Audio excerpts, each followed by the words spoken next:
Emma? Yeah, yeah, definitely. Okay.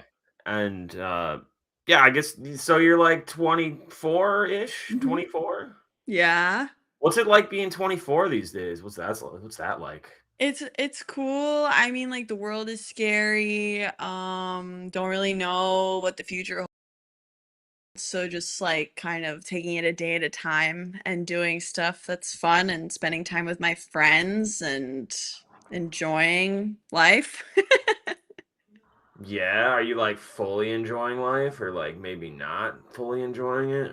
Honestly, I think I am like right now. I mean, all these things move in cycles, you know? So there's definitely times where I'm not, but for the most part, I'm feeling really positive. I mean, like the environment right now is scary, but I think in terms of like my own personal life, I'm doing relatively good, which Yeah, is I was good. joking with you. I was joking with you on the thread before we started this video that like every time I opened Substack, like there was a new article about you, and I was like, "Fuck,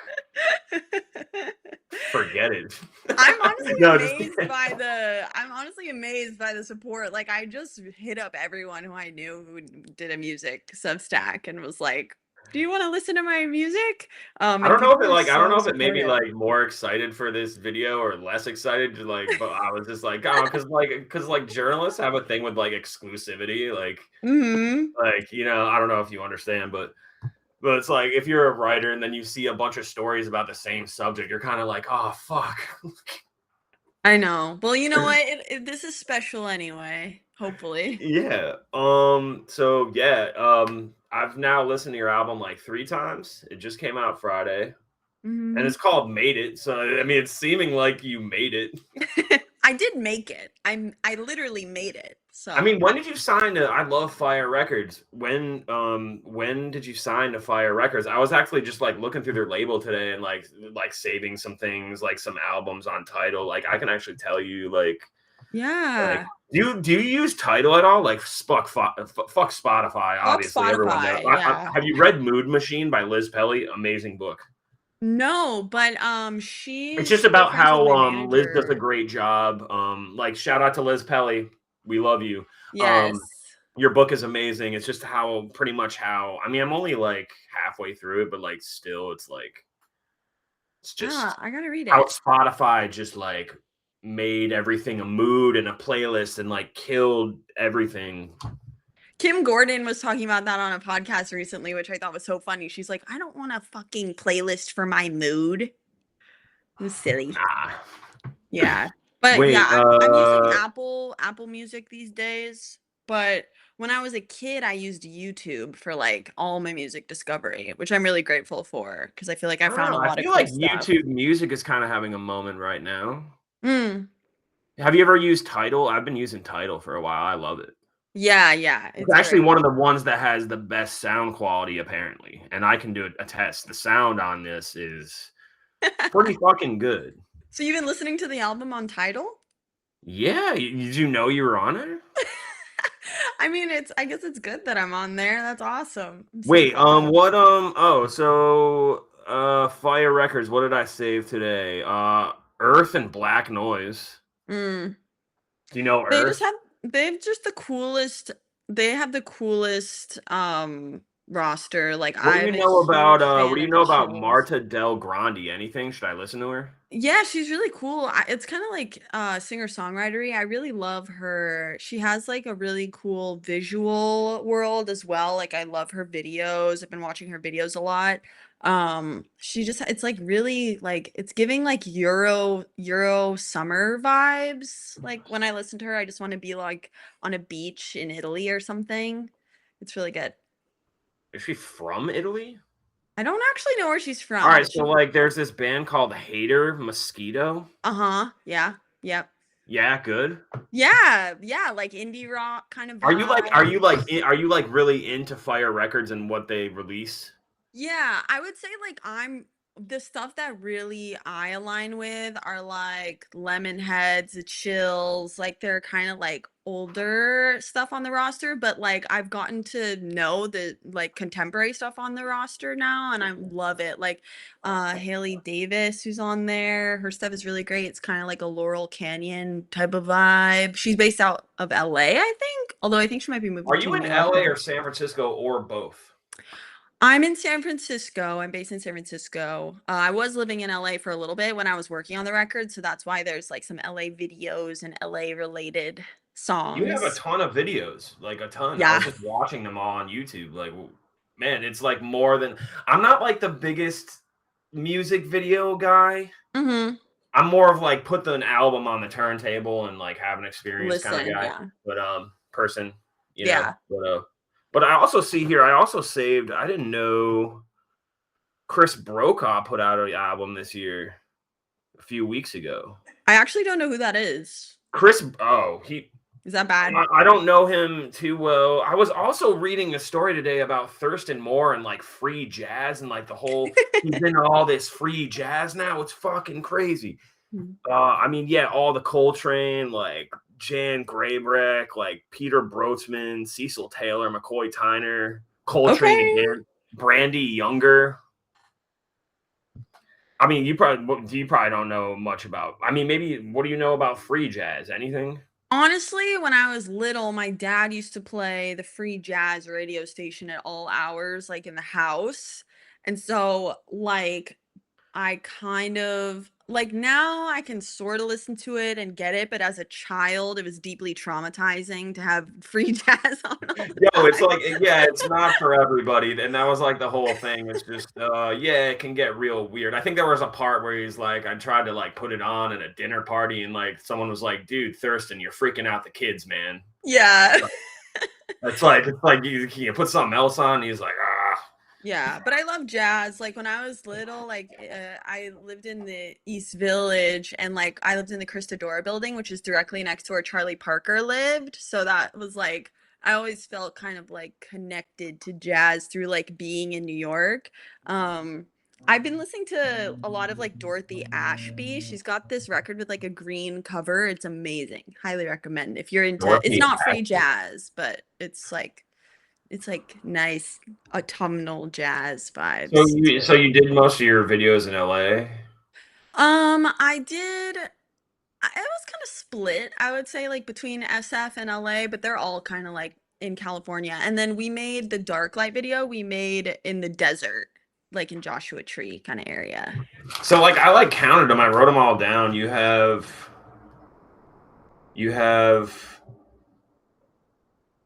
one burning string, red balloon, one way to be, which is not on your album. Not on my album. It's on the EP though. There's an EP. I don't know of the. I didn't find the EP. I don't know about any EP. You're gonna have to let me know. It's okay. It came out a long time ago. It came out a long time ago. Dark Light, City Lights, Camp Song, Crush, Head Down. If people could fly, Yeah. and you got 1,000, 1.78 thousand YouTube followers, which is nice. That's good. Yeah. 1, 2, 3, 4, 5, 6, 7, 8, 9. So 9 videos. Like that's I feel like that's a lot Yeah. for someone with one album. Like so maybe you take me through like the whole like the video side, how it seems very important to you.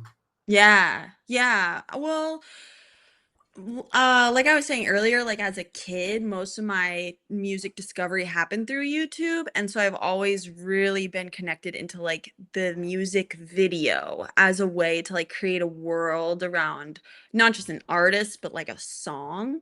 And I also just I love visual media. I love like magazines and movies and all these things. So with Lucky Break, I felt like every song I could kind of imagine what the video would be. Um, and my really close friend Margaret, she's one of my best friends. She has an incredible visual eye. And so we made a lot of these videos together and like we had a lot of fun doing it, just trying to create like the Lucky Break universe visually. And then also when we first started making videos, I actually had this idea because the album was done. I was like, what if we have a video for every song, and then when you play it in the order of the album, it's like a movie. So that was something that I wanted to do. Obviously, like I am also working, she's working, we both have our lives, so we kind of were like we went forward with the idea of like let's make this like cohesive project through the videos, but we didn't end up doing like the whole movie thing. But that's a goal. Like I hope later down the line when I have more time and a bigger budget to actually like make an album Yeah, speaking of movie. movies in LA specifically, you know what I just watched again? Heat. Heat. It's been a Have you long time seen since I've Heat seen with De that. Niro and Pacino? Yeah, yeah. Oh Mhm. man, it's like 3 hours. It's a doozy. You gotta spend Yeah. time. It's worth it though, that movie. You've seen Heat then? Well, I think like both I've tried to finish it twice and both times I've been too sleepy and I've fallen asleep in the middle. So Yeah, I I need to watch was it like, like no, actually, I watched it like one the other night, and then uh I was hanging out with a friend, and I was trying to get her to watch it, but she was too tired, and she fell asleep, and I just left. Like I was just, I need to she's get like, like I'm going to caffeinated bed. and I watch was it. like, all right, I was trying to show you this movie that's really awesome. All right, I guess you're too tired. Bye now. Yeah, it's a tough one. I mean, It's like like I'm I not gonna sit there when my friend's asleep. Like I'm sorry, that's just kind of weird to no. me. I gotta Yeah. go. Especially if you've already seen it, like why are you gonna sit there and watch the rest of it when But, I'm like, it was different because she had, like, the whole surround sound, and I should have stayed, but it Oh, was just such long of a movie, like, she yeah. fell asleep within a half hour, it was sad. It's like, how do you fall asleep to Heat? Like, that just doesn't even make sense. Is it, like, freaking people getting killed and fucking guns and I don't but actually, I know. will say, the quiet parts of like, there's a lot of dialogue in Heat, and it does Mhm. get quiet, like, I could see like, you really gotta, like there's just a lot of dialogue.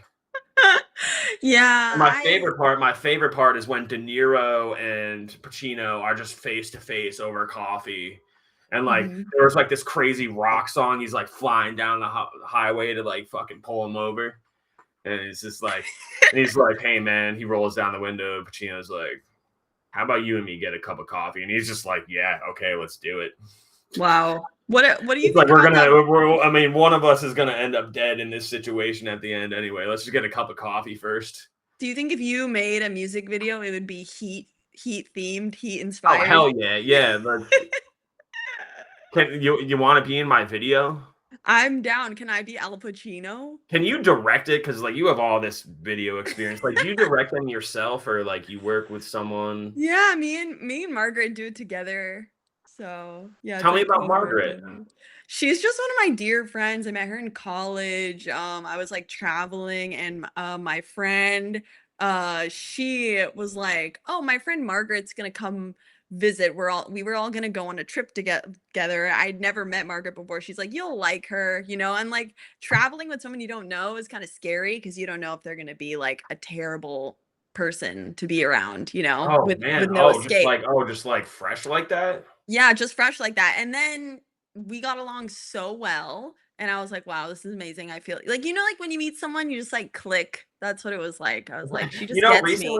recently, my one of my friend's daughters like went to just like Spain by herself to like Hmm. go because like her sister was already there, and like yo, he was like freaking out at the bar. He was like, "Oh man," Oh, he's like my daughter's 17. She's just going alone. Like he was that's just like, crazy. yeah. So it's kind of like that was probably like real fresh for her, you She's know. brave. She's brave. Seriously, with all the things going on right now, like I think that's why I was freaking out because Yeah. I mean, I feel like when you're young, like it's just the time to do it, especially if you're like kind of a writer or like a creatively minded person. I think like cuz your body, you can just like sit on like four planes and like take the cheapest ticket with like an so 8-hour you layover. taught English abroad. Mhm. Yeah. Tell me Yeah. about that. Where'd you go? And where'd you go to school? Was it like a school thing? Yeah, I was teaching at University of Barcelona. It was kind of like a program where like you could teach there. So I was doing that. And I was teaching poetry actually. And it was really fun because I would just pull out my favorite songs or like my favorite poems and we would talk about them, you know. And I'm still like friends with some of my like students over there, which is really cool. So I haven't been back to Barcelona in a few years, so it would be really nice to go back How and long like were you visit there? Just them. a semester? I was just there for like, yeah, 6 months or something like that. It wasn't very long. What can you tell me about Barcelona? Um, they speak Catalan there. They have like their own dialect, which is really cool, and they're very like anarchist, which I think is really cool. They have Yeah. like their own Are culture, you and an I don't think anarchist? I would say, it's like complicated, but like in short form, I would say yes. I would like agree, like, I don't know, maybe like halfway. 'Cause, like, As long as I feel everyone, like I feel like I get biblical sometimes too. Like my best friend, like one of my best friends, like he's like he doesn't like push God on people, like, but like he's like him and his wife are very like, and I like whenever and I talk to him a lot, so I kind of just like I guess I've been trying to like understand God in a way, but uh-huh. at the same time I feel the anarchy thing, you Why know. can't you be So an anarchist who believes in God? Why can't you do both? I don't know. Like, does that work? Yeah, I think so. I think Like, so. what? Like, how would like if you're trying to talk to God, like, how do you think God feels about you being an anarchist? Isn't that Wait, think about are you that? are you mixing up anarchist and atheist? No, I'm not. But like, what does God think of anarchists? I don't know. That's a I don't that's know. I that's a don't question talk to for him really. God. I don't talk to God really. He doesn't really talk back much. I don't Maybe really try you to need to be talk to him that asking God much. what he thinks of anarchists, and then you'll Do you maybe ever that'll talk to improve the God? Do you ever try relationship. to talk to God? I think, yeah, but I think like it's weird because like when I was a teenager, I really got into spirituality. Like I just wanted to understand like every religion. I honestly think it was like an ADHD like spiral or something like that where I was just like trying to study every single religion at the same time. And the conclusion that I came to was like you should just have like for me what I just need like a few rules, a few values, and then I'm just gonna live by those and then everything will make sense because I made them up. You know what I mean? I just made up my own religion and now I'm so happy. Oh, good. So going all right, so going back to the video thing, like, Right. how have you noticed, like, how have the videos helped get your album out there or, like, just Hmm. your do you think it's, like, really, like, springboarding you with the video thing, or are you, like, more like and, like, you're on Fire Records already. Hmm. How did you sign with them? Like, what was that situation like? Okay, wait. Do you want me to answer the video question first or signing Yeah, first? yeah, sorry. I'm just, like Video first or signing first? yeah, sorry, I can I do answer these both. I get very excited about music and talking to music people. It's Me just too. I like it's get it. literally like it's like music is just the thing that makes me the happiest. I mean, it can take you Me to some too. dark places too. Like sometimes you need that dark music too. Like I You was do. listening to like what did I listen so far today? Miss Grit, the new Miss Grit album, which was like Hmm. records, just like I don't know, she's kind of electronic. Hmm.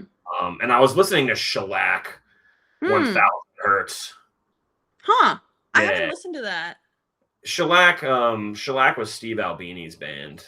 Nice. Nice. Yeah. Yeah, I need to listen to it. I mean, But well, anyways, yeah, so the video like I guess like with videos, it's mostly for fun. Like I would say I don't really make a video with any intention of like, oh, this is gonna make the project so much bigger. Like I think I want to make stuff that feels like true to the song and like create a mood. And I want it to be something like if someone discovered it through the video, right? That they would be like immersed in a world. Like I feel like when I was a kid using YouTube to find music, like the videos were really like sticky and they were the way that I kind of accessed the song. And so I think like I am always like thinking about how like the visuals can help someone access the song, and like make the song more real to them.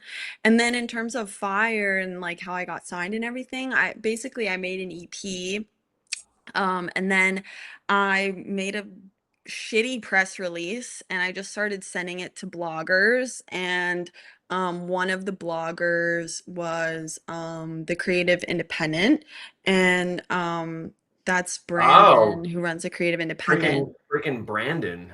Yes, love Brandon. And so he Me was too. like, He was yeah, like, man, I remember all of like he was one of the original Pitchfork writers back when it was like really good.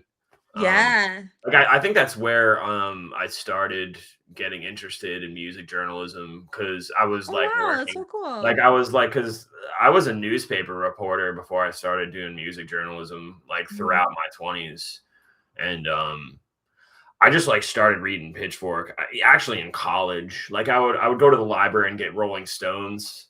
Yeah. Like this was back in like '06, '07. So yeah, but then I started reading Pitchfork and like I always thought Brandon's work was like one of the best. Like Yeah. and it's He's so just a really cool that awesome it's so guy. cool that like he did the creative independent thing. I need to read it more. Like there's so much content. It's just fucking crazy. I know. Yeah, but it's amazing because it's kind of like an archive, like everything's up there on the website. So there's just like all this well of knowledge Okay, over so there. you sent your EP to, or you had like an article written in Creative Independent? No, so I reached out to him, which unknowingly, I didn't know who he was or anything like that. I just reached out to Creative Independent because they had interviewed Blonde Shell, and I was like a fan. Oh, And so yeah, and then he was like, "Oh, this is really cool. Thanks." And then we just like had a call because I thought maybe he was interested in writing about the project. And then he was like, "Oh, I do management too on the side." So I basically started being represented by his management company, which called it's called Zone 6 Management.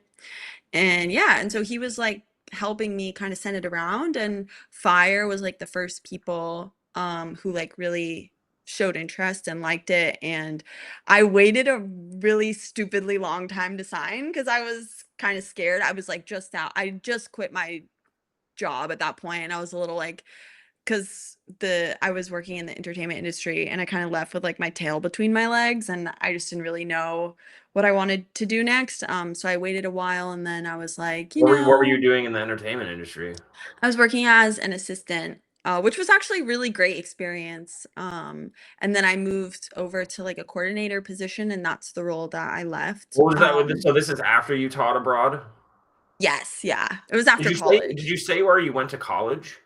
I went to UC Berkeley. Okay. Yeah. I studied American studies there. I wrote my thesis on incels. If you're interested in incels, it's my area of expertise. Um Maybe. I don't know much about incels. I don't think maybe I should like read it then. Yeah, I mean, it's just like kind of like the deep dark corners of the internet of like, these radicalized misogynist guys. Um Oh, I don't know if you read my story, my two-part story on Saint Evangeline. I don't know if you got to that one, but it's Not about that. yet. I don't know if you Oh know who yeah. Saint Evangeline is. I mean, I definitely know the name, but I haven't listened to it. It's actually really sad. I don't listen to a lot of like new music. I listen to mostly Elliott Smith and nothing But else. I guess we did get into like some incel shit, like just guys being fucking gross to her online. Like, Yeah, it's real bad out there.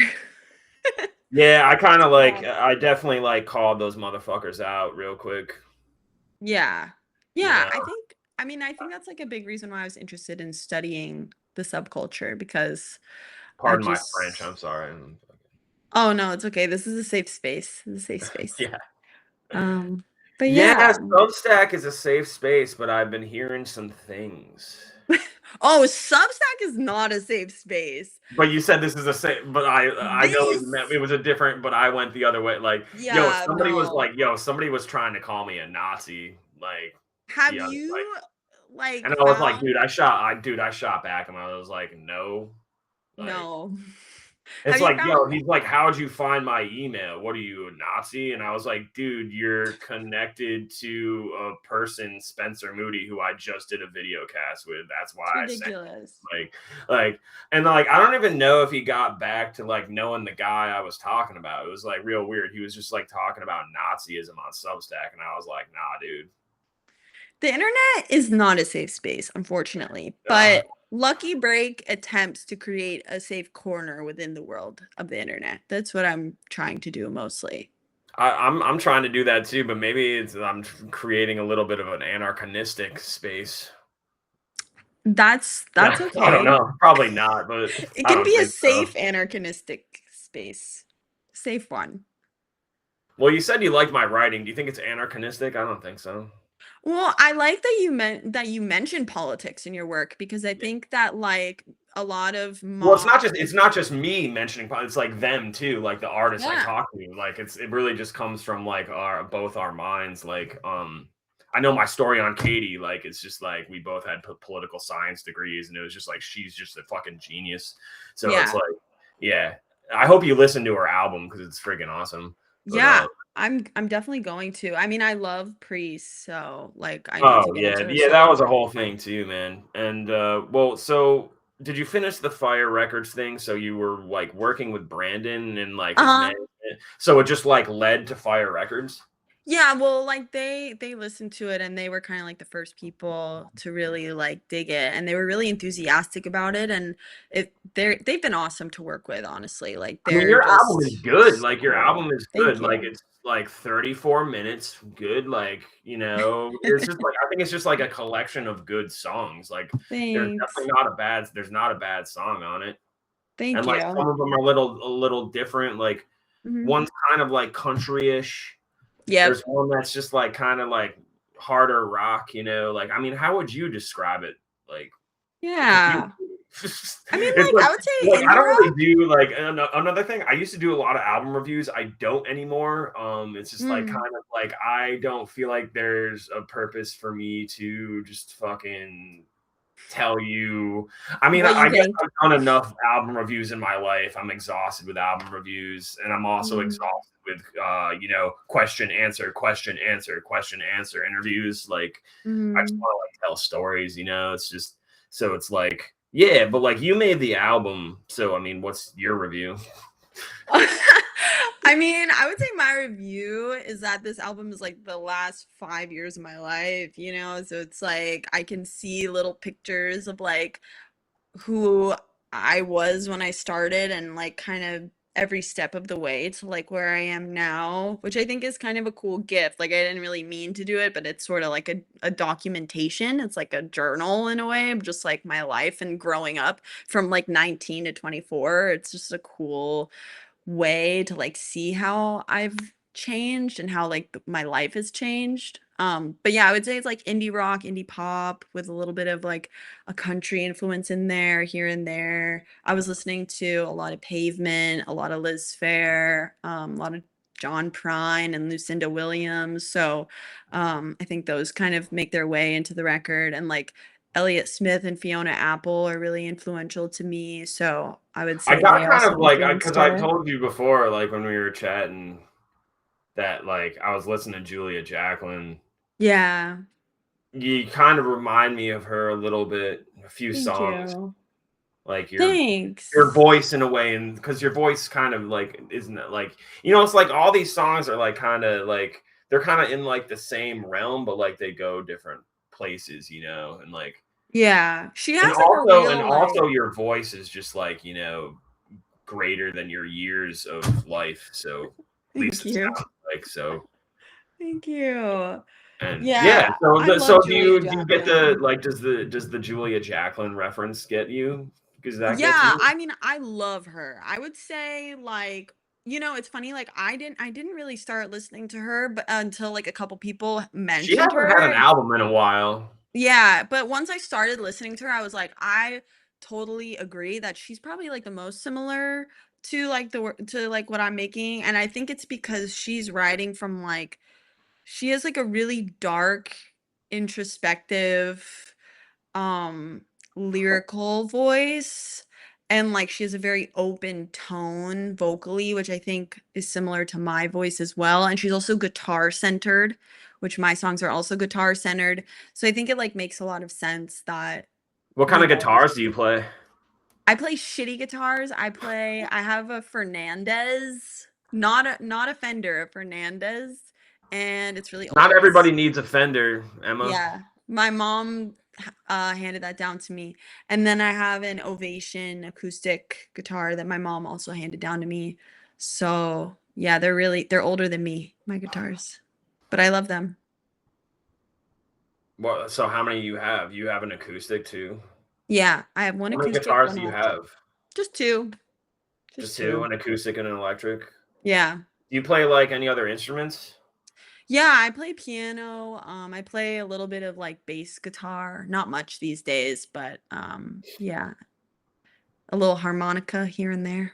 So when I go to your show in June in New York City, you gonna have who's gonna be in your band? Like, what's the It's setup just gonna be gonna be like? me. I'm just Really? gonna play the yeah, I'm just gonna play the songs as they were written. Like I feel like I You're not love gonna have a playing backing solo. band? No, I played solo at South by Southwest, and I just really like how I feel like the space of like not having a band really allows me to just like zone in on a crowd and like talk to people directly. So yeah, and then But I'm like, going on but if tour. you don't like have a backing band, how are this songs fully gonna come to fruition on a live stage? You know what I mean? Like, Yeah, or well, I think it's kind of like the songs themselves were written just me on the guitar and like the recorded tracks, like they all started just me with the guitar. So I feel like the songs like they stand on their own, and I feel like it's kind of cool like for a live show. I always like to kind of like see an artist in a different way when I see them live.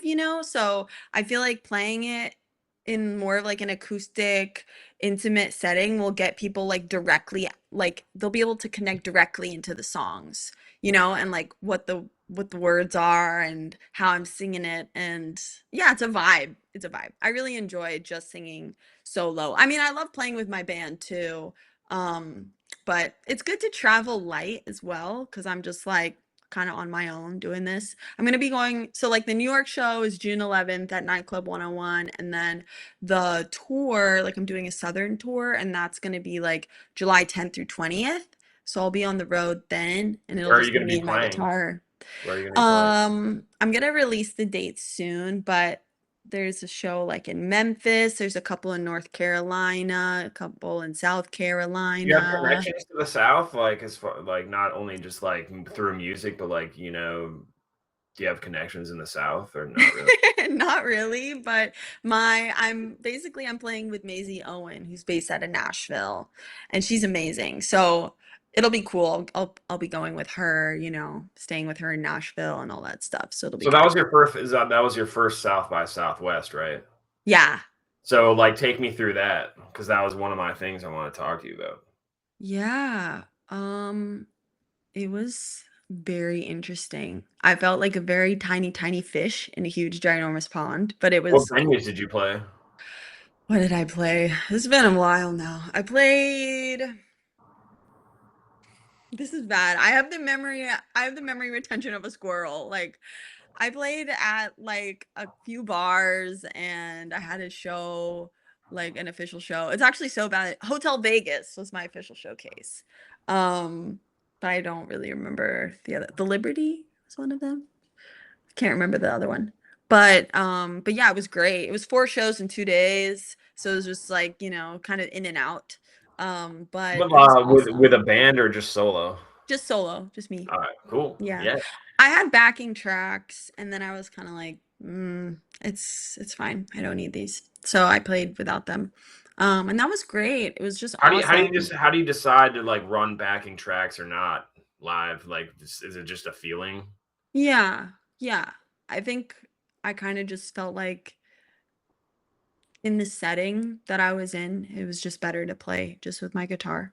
So that's what I did. And it was really fun. The crowds are really cool, and I'd never really spent much time in Austin before, so that was cool to see the vibes. And then on my plane back, I was like sat between two techie people, so I was kind of like learning about tech marketing through that, which was interesting. But yeah, I'm glad I went and I I'm made trying new to learn friends. about I'm trying to learn about like financial stuff. Like I got this Mm, actually I follow this Substack. She's like a financial advisor. mm. Like, I'm like she's like talking to me about financials because I'm horrible with money. Uh, yeah, No. and like, I'm in my 40s now, so it's really time to just like, make some more money and invest because I've kind of been an idiot. So, um, but Honestly, I'm not making any. but You're I'm also talking to like, an artist. but I'm also like single and have no kids, so it's like You're I fine. don't know. I'm What did not you learn about the making. tech? What cool thing did you learn about tech? I didn't learn really anything cool Oh, about right, you have tech. the memory of a squirrel. My bad. I think I just learned that like one of the people I was sitting next to on the plane, she was like she worked for like a nonprofit that worked with AI in schools. And I was like, "So, like, how do you Yeah, so feel that's a about problem. kids using AI like to write essays and stuff?" And she was basically just saying like we have to educate kids about how to use AI. And I Do you thought that use was it? kind of Do interesting. you use it? Yeah, Do I use it? I Um, don't. I like really The my AI goes as far as like a Google search. Yeah, I Like, would say I use it in the same way. like I whatever try to comes avoid up it on the though. freaking search, that's like I would never in my life use it to write. Never, because then No, because if you're no. not if you're not authentic, you like what are you? Boring? Yeah, it's real. Actually, you'll be real. I was just like on a session with my therapist before I called you. It was just like we were talking about I like have therapy after this. we were No. talking about black and white thinking Yeah. Are you because like neurodivergent? she thinks I'm being kind of black and white these days, and she's kind of right because I was like, oh, you're either authentic or you're boring, and she's like, do you really believe that there's no gray area? And I'm like, all right, I lied. There's gray area. There's colors. Like we were talking about colors. Like, if you think about it as painting, Mm. you add, black and white thinking and colors. Like you add black and white to other colors, and then they become other colors. So we were like talking about all that. Like, do you have any comments on that? That's some deep shit. Yeah, well, I think are you neurodivergent? It's seeming so. Yeah, because like I know that that's like it's like yeah, like And like I honestly, am. I talk to a lot of artists that are like neurodivergent too. I think I think technology made us neurodivergent. Well, black and white thinking is like a common like um ADHD, anxiety, like type of behavior. And it's like something that I really struggle with a lot. But I think your therapist is definitely right that there's nuance to these things. And also like, yeah, I think I So you're neurodivergent as well, probably. yeah, but like Is I that think a it's bad so common. is that bad for us? Like, do we have to fix that or do we not fix that? I don't think so. I think like basically the way capitalism works is that it's supposed to be Just streamlined, plain right? capitalism. Well, no, I just mean that like the way that capitalism operates, it wants efficiency, it wants to optimize for efficiency. So like if your brain works in a certain way, then like culturally, like in a way that allows for that optimization of efficiency, then like culturally you're going to be feel maybe like a little more like accepted, and then when you don't have a brain that works that way, you're going to feel on the outside a lot of times, and that's why you feel like it's like something that you need to fix. But I guess with like lucky break and stuff like that, I feel like it's healing because I can create a space where I feel like I get to kind of write the rules, you know. And yeah, I feel like most neurodivergent people are trying to figure that out for themselves, like where they kind of fit in the whole um symphony of society. Like where's their little corner, you know? And I think Yeah. art is so powerful in creating that corner. And that's why I think so many artists are maybe like neurodivergent because they're trying to create a space where they get to write the rules a little bit, you know, so they have some like control because usually in the like context of the How much system they don't. Emma, how much do you care about being accepted or not accepted? Like, and how does like another two-part question? How does how does all your like social media that you're doing like go play into that? Like, Hmm. Yeah. Well, because I wanted to yeah. talk to you about social media and how much you care about it, whether you like really like it or you don't like it. Because I was saying I know a lot of people that are like liking it less and less and getting away from it. But Yeah. like you're younger, you're like of a different generation. So yeah, take me through it. Yeah. I guess like for me, acceptance, the way that I feel about acceptance is like I want to be accepted as my like authentic self. I don't want to have to change myself to be accepted. So I'm willing to take non-acceptance as myself, right? Because I'd rather have non-acceptance as myself than acceptance not being myself. But what I would really like is acceptance being myself.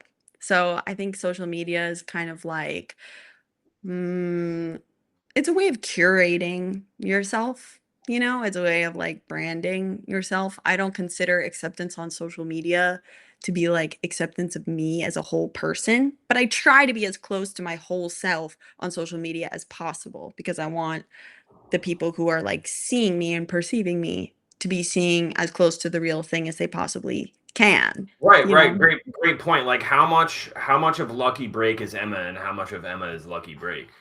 I think it's kind of like yeah, point of the character for me is that I can do whatever I want, and if something isn't exactly perfect, that's okay because I can blame it on the character, you know? So the point of the character is just to allow myself to be free creatively, but like me as a person is like all these other things just beyond like what I'm creating, you know? Although like what I create is a huge part of who I am. So, yeah, I think it's like Lucky Break is kind of like the highest expression of my creative self. You know what I mean? Yeah, I know. Yeah. Makes sense. Or at least I'm aiming for that. Well, I mean, your album's good. Thank you. I'm glad you like it. Like I said, like I was like, oh, I'm gonna talk to Emma soon. Every time I open Substack, just like right up at the top, like yo, the algorithm is fucking crazy. It's like None of yo, them asked me about being an that's why they're anarchist or smartphones, God I or any of guess, those because things. it's like, well, you got this coming up in a few days. We're just gonna load you up with this lucky break shit. Like, it's like, I get it's like the AI. It's like, yo, it's just like, We might be like in the same we're like, corners. even if you don't, Emma, even if you don't want fucking AI, it's just like gonna come at you. It's like, isn't that crazy? It's just It is crazy. But you know what? The way that we fight that is by in-person communication. So, when you come to the show, you will be free from all AI. There won't be any AI in the room with us, hopefully. hey, I mean, yeah, New York City show. I mean, could be no. You should just like make a sign that just says no AI and just like post it to the microphone or something. Yeah. That's actually a great idea. I might do that. I might I'll actually make the do that. sign for you. I'll just show up with a sign that says no AI and I'll just I hand it to you. I might just say "fuck AI" and just tape it to Ooh, the like mic even stand. even better. Yeah, I think it might be that. Drop the F bomb. Yeah, I think that'll be good. Thank you for that idea. Yeah, what is your feeling on the F bomb? You know, just like saying fuck and like do you say it a lot? Because like obviously I do, but it's interesting because like where I was hanging out yesterday with my friend, the guy behind the bar was like, you know what? I'm getting sick of this people using the F word all the time. I'm just getting exhausted by it. He was Aren't like, you a oh, New and Yorker? we were all like, oh, like that's interesting. Like maybe we should say it less. Like, and now we're all thinking like because there was this really like obnoxious group next to us, and he's just like fuck. No. Oh god. Yeah, I well, felt I don't like know. do you use the word fuck a lot? I use it emphatically. I mean, I'm of the tribe that like the less you use it, the more powerful it is when you actually use it. Yes. I try not to use it in songs, but once in a while I will if I feel like it's absolutely necessary. I think if you say "fuck" in every one of your songs, Oh, no, then it's like, see, it's that's what he wrong. was getting on, like, it's like you use it too much where it's, like, just distasteful, it's like You gotta use it when it's right, but also I try not to swear so much in my articles, I feel like I'm working on it more and more, but, like, okay, I but don't also know, you're but, like, at the allowed. same time, You're it's just like allowed. it's just like I feel like it's just like natural whatever communication comes out, it's like, who are we to, like, try to stop, what's real, Like, Yeah, if you're gonna be like, "Hey, fuck AI," and, like, yell it, it's like, you're free to do that, like, yeah.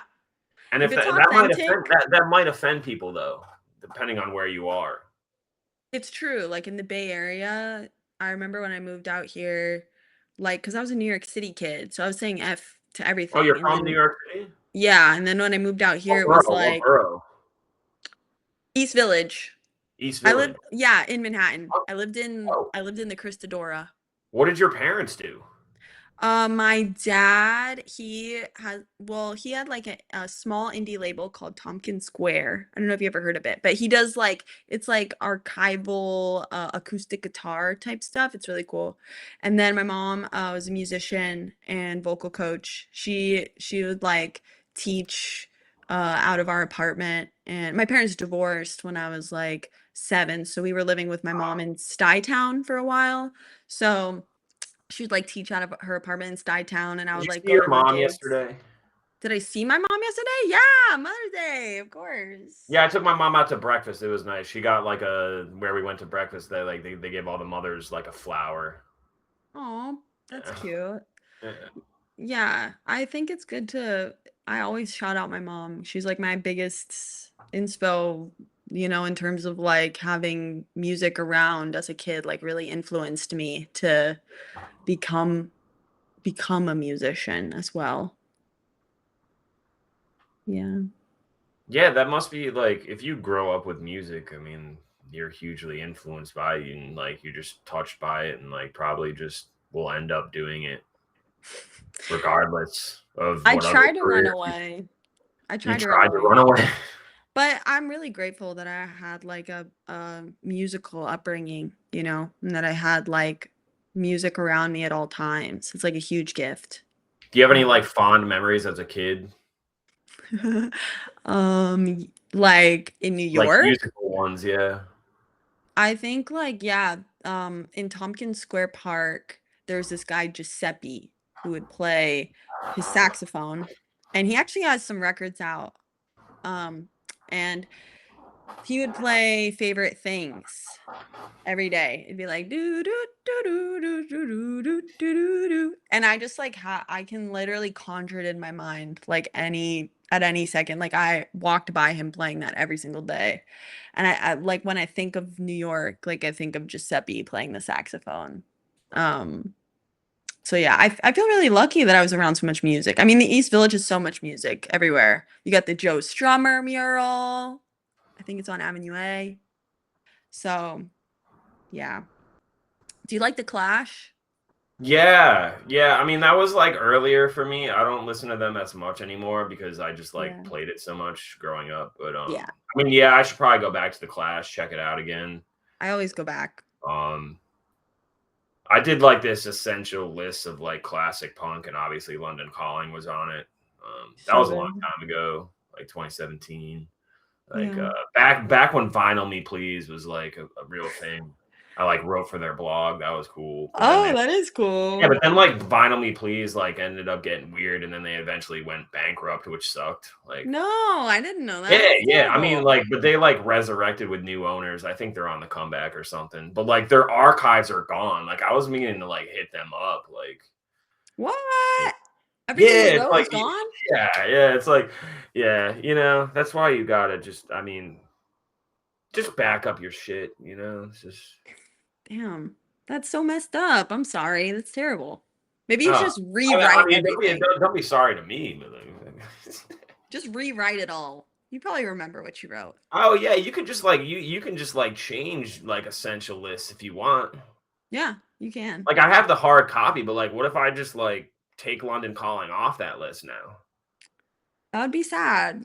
I I didn't have love the Ramones on there, yeah. I love the Ramones, but like come on you guys, like it's the same but I for had the Cramps. Cramps. I had the Cramps on there Cramps are good. and Fugazi. Yeah. We love Fugazi in this house. But like again with like all the reviews things and the essential lists and like my opinion matters so much. It's just like I guess I've realized that my opinion isn't really as far as like I just want to talk to people like artists and tell stories. Like that's just what I'm interested in now. Like get deep, like Yeah. because I mean We yeah, what definitely got deep here. We talked you have about a Substack? You have a Substack? I love You have Substack. wait no I counted. You have 44 posts since July 23rd, 2020. I I'm a verbose girl. I talk a lot, mostly about myself. Well, you But better start owning this conversation then. It's like, they I'm say write sorry. what you know. I feel like I get excited and I start like cutting people off. It's just a terrible thing that I do. It's just like Well, I'm a little bit more reserved, that's why I write songs because I'm not the best talker. But I feel like this conversation went in a oh, lot of great directions. why would you say you're not a good talker? That's not fair to yourself. You're fine.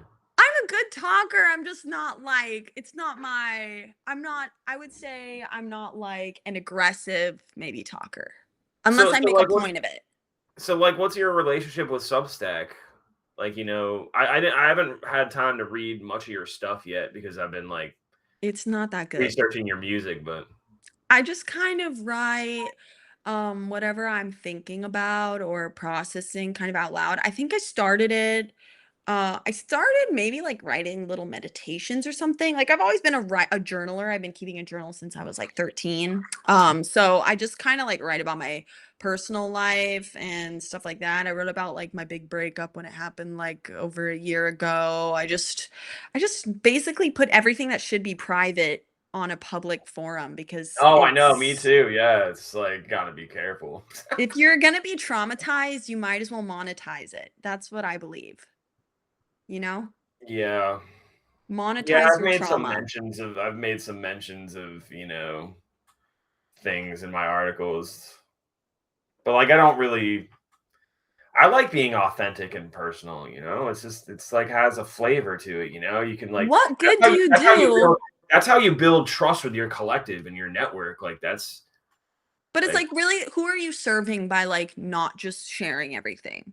Like who are you sharing serving stuff, by not sharing? yeah, Right. who are you serving by not sharing everything? Because honestly, Are you authentic or boring? as humans we don't have individual experiences. Like I'm sorry, as humans every emotion that we experience is universal. there's not Yes. there's not a single feeling that you have felt that not all of us have also felt because like that's being alive. So if you Like just talk, We've all been ghosted. we've all been ghosted, we've all been in the deep dark corners of sadness, we've all been in the euphoria of like falling in love, and it's like you just might as well talk about it because we're all Can I experiencing kind of it. go in with like the ghosting thing on you because I know it happens to everybody. It's like I don't understand when you like got like a conversation going and then the person just drops out. It's like, Okay, you should read this book. It's called Adult Children of Emotionally Immature Parents, and it'll explain everything to you, and then you'll never have any more questions about people ever again.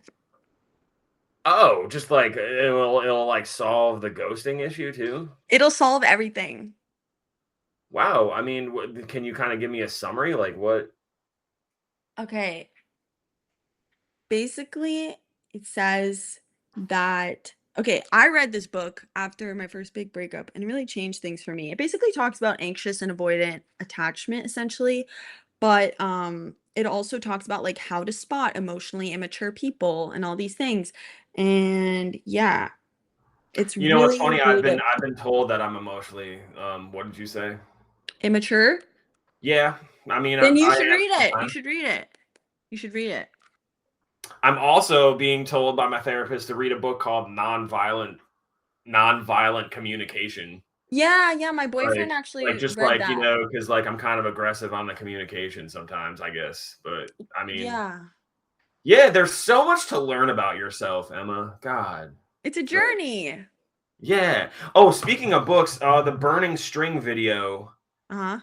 Grotesque What that Uh-huh. you have this book that you're carrying around. What is this Grotesque book in the video? It's a magazine that me and Margaret got from a magazine store when we were in Prague together, and it's about grotesque art.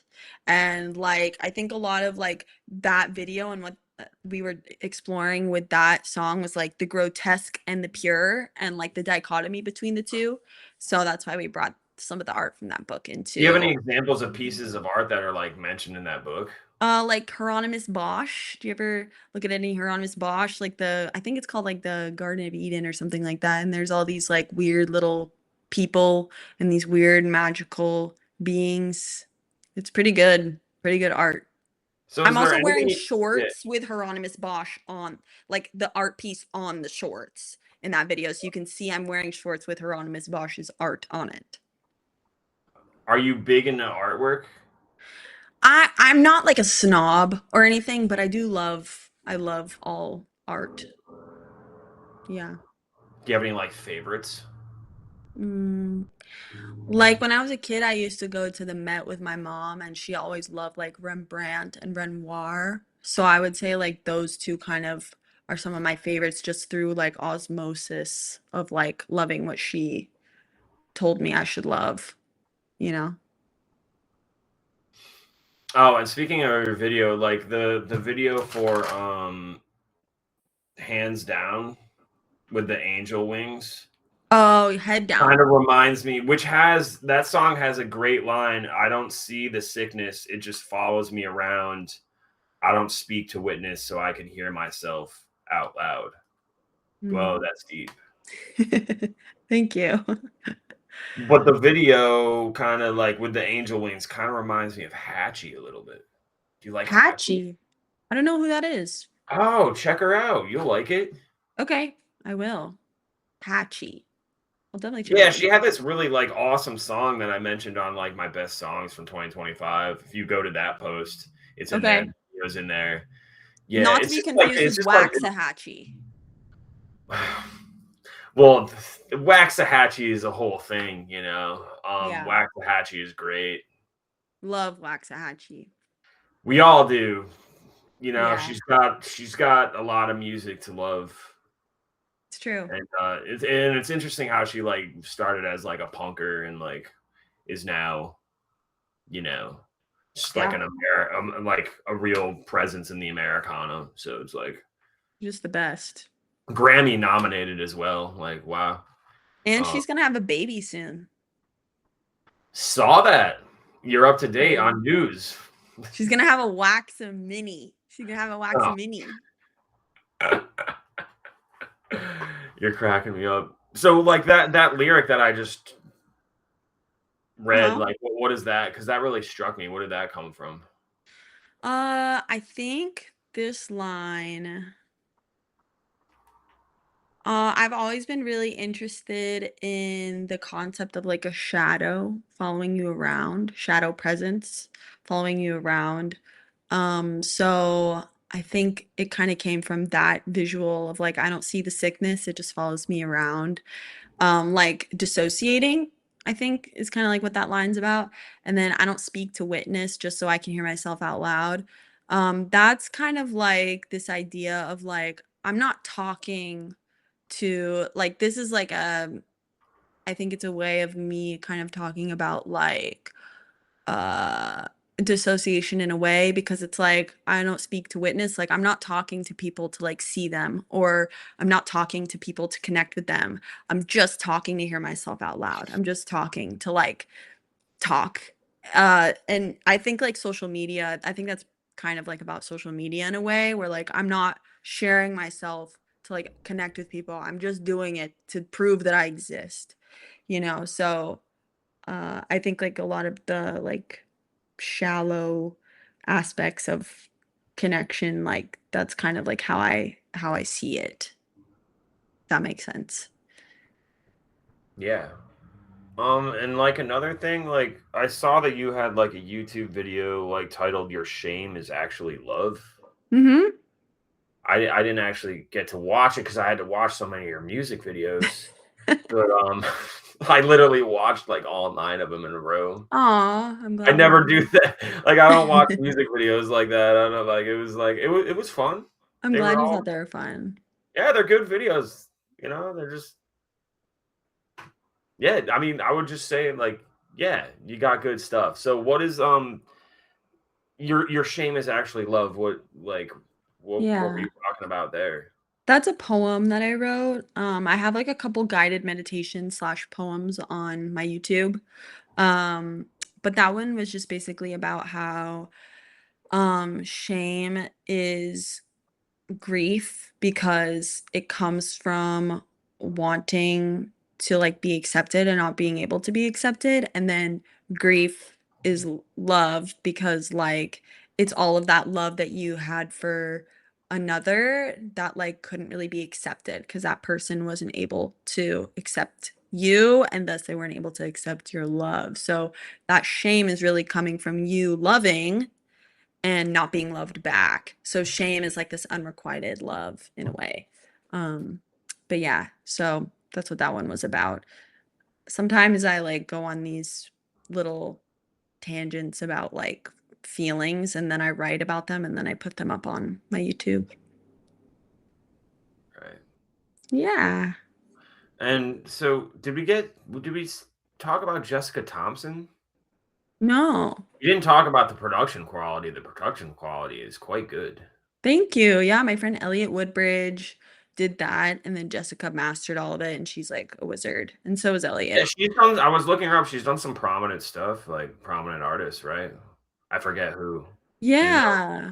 Yeah, Margot Gurrion is really cool, etcetera she worked on, but she's like a master, like archival masterer, like she goes through like really old tapes and shit and like makes it sound good. So she's just How did you get in her realm? How did you get to her? she mastered some stuff that was on my dad's label, so I got connected through my dad, and she's also what's it called? She's part of the Grammy, like, committee or something like that, and I was interested in, like, Grammy U, you know, their, like, college program. So I think I reached out to her originally just to ask her about it and what it was like and stuff like that, and then I started sending her my music and she's just so supportive and cool. And her daughter's really cute. She has like a 13-year-old daughter that I teach voice to, who's really sweet. So yeah, they're really cool. Awesome. All Yeah. right, Emma. Well, lastly, just one more thing before I let you go. Um, Something I was talking about recently with some friends was, you know, feeling like simultaneously feeling like you're something and also nothing at the Mm. same time. Do you ever think about this? It's like people might be championing you. Like my friend said, like what I'm doing here on Substacks, like quote unquote iconic.